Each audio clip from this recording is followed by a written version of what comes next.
Origen del conflicto. La República Centroafricana vive un conflicto prolongado por causas políticas, económicas y sociales. Desde su independencia en 1960, el país ha tenido gobiernos débiles, luchas de poder y falta de instituciones fuertes. En el 2012, el enfrentamiento entre grupos armados Seleka y Anti-Balaka desencadenaron una nueva etapa de violencia que continúa hasta hoy. En el 2012, dos grupos enemigos, los Seleka y los Anti-Balaka, empezaron a pelear por el poder. Esto aumentó la violencia, los ataques a la población y el desempleamiento de miles de personas. A esto se suma intereses de otros países como Francia, Rusia, los vecinos de la región, que apoyan a diferentes grupos por motivos políticos y económicos. Esto hace que el conflicto sea más grande y complicado. Las noticias muestran que incluso los cascos azules de la ONU han sido atacados y también se han denunciado abusos contra civiles. Estos hechos violan el derecho internacional humanitario, que es el conjunto de reglas para proteger a las personas en tiempo de guerra.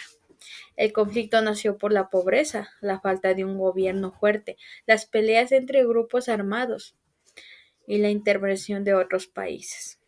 Todo esto mantiene la violencia y hace difícil lograr la paz. Métodos alternativos de solución. La ONU facilita mesas de diálogo entre gobierno, grupos armados, líderes locales y actores externos. Es flexible y permite avanzar por fases desde el alto fuego hasta acuerdos políticos. Ventajas. Integra demandas políticas, descentralización y combina seguridad con DDR y garantías internacionales. Sus desventajas son que depende de la voluntad política, actores externos pueden bloquear avances, no es vinculante y puede excluir actores locales. Comisión de investigación. Investiga violaciones, identifica responsables y propone reparaciones, reformas y procesos judiciales, pudiendo combinarse con justicia híbrida y reconciliación local. Sus ventajas son que combate la impunidad, documenta abusos y legitima acuerdos, influye en actores extranjeros. Sus desventajas: puede generar rechazo político, también requiere tiempo y recursos, y no resuelve por sí sola disputas de poder. Recomendación más viable para este conflicto es iniciar una mediación multilateral liderada por la ONU, con apoyo de la UA y la Comisión Económica para África, para crear una ruta política que incluya el cese de hostilidades, desmilitarización, seguridad local y participación política descentralizada. Procesos de negociación y actores. Los principales actores son la ONU, el gobierno del país, los grupos armados, las comunidades locales, los países que envían tropas, las ONG humanitarias y potencias como Rusia y Francia. Cada uno de estos actores tiene sus propios intereses como buscar seguridad, poder político, acceso a recursos o simplemente vivir en paz. A partir de esos intereses aparecen varios conflictos, como es que el gobierno quiere total control del país o la ONU necesita más autoridad para cumplir sus misiones. También está el tema de los cascos azules que han cometido abusos y que las comunidades exigen que se investiguen a fondo. Otro punto fuerte en el que existe conflicto son los recursos naturales, ya que estos atraen tanto a grupos armados como potencias extranjeras. A pesar de todos estos conflictos, existen también puntos en los que están de acuerdo, como reducir la violencia, lograr estabilidad económica y participar en un proceso político más seguro. Fases del proceso de negociación. Este proceso se dividirá en cuatro. En la primera fase se buscará generar confianza con consultas, un alto al fuego y la firma de un acuerdo. En la segunda se crearán 4 mesas que trabajarán temas como seguridad, justicia, gobernanza y recursos.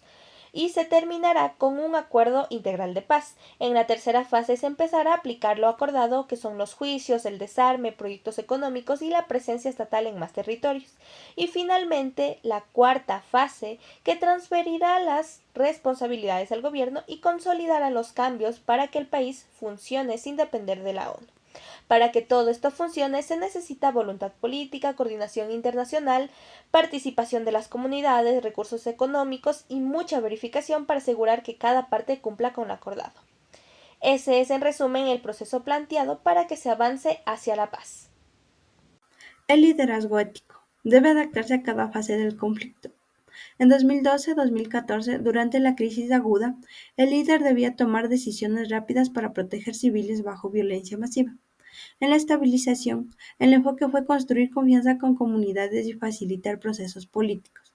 Durante la cronificación, el desafío fue resistir la normalización de violencia y mantener estándares éticos. Pero ahora, en 2024-2025, enfrentamos el dilema más grave: una operación de paz cuyos propios cascos azules abusan sexualmente de los civiles. El líder ético no puede simplemente retirar la misión y crear un vacío de seguridad, pero tampoco puede perpetuar la impunidad. La respuesta es reformar profundamente con rendición de cuentas radicales y transparencia total. Competencias críticas del liderazgo. Para gestionar esta crisis compleja, el líder necesita 4 competencias integradas. Primero, competencias culturales, comprender la cosmovisión centroafricana, comunicarse en el mismo idioma local como el sango y trabajar con líderes tradicionales con humildad genuina. Segunda, competencias diplomáticas, mediar entre actores con desconfianza profunda, equilibrar las presiones contradictorias del Consejo de Seguridad, entre otros. Tercero, competencias militares, usar la fuerza de manera proporcional, coordinar componentes civiles y militares y proteger civiles sin crear más víctimas. Y lo más crítico, competencias éticas, tener el coraje moral de admitir errores públicamente, sin cubrimientos y más transparencia. Empatía real con las víctimas, como muestra nuestro análisis en Miro en la aplicación. Está con más detalles. Impacto regional y credibilidad de la ONU. Tenemos como punto impacto en la estabilidad regional. 2. La credibilidad de futuras operaciones en la ONU. Y 3. Dilemas éticos en operaciones y 4. Intervenciones de la ONU. Empecemos en el impacto estabilidad regional. Se refiere cuando hay problemas en un estado, como grupos armados que cruzan fronteras, aumentan el tráfico de armas y minería ilegal, todo relacionado con el crimen organizado. La credibilidad de futuras operaciones es cuando la ONU y los países que contribuyen dudan de su función, ya que no presenta registros o datos a los contribuyentes. En dilemas éticos es cuando la ONU debe proteger a los civiles y respetar la soberanía de un Estado. Y en la intervención de la ONU tenemos como ejemplo entre Venezuela y Rusia, que Venezuela intervino por las votaciones del último mandato al poder, y en Rusia la guerra que tiene con Ucrania actualmente hasta ahora.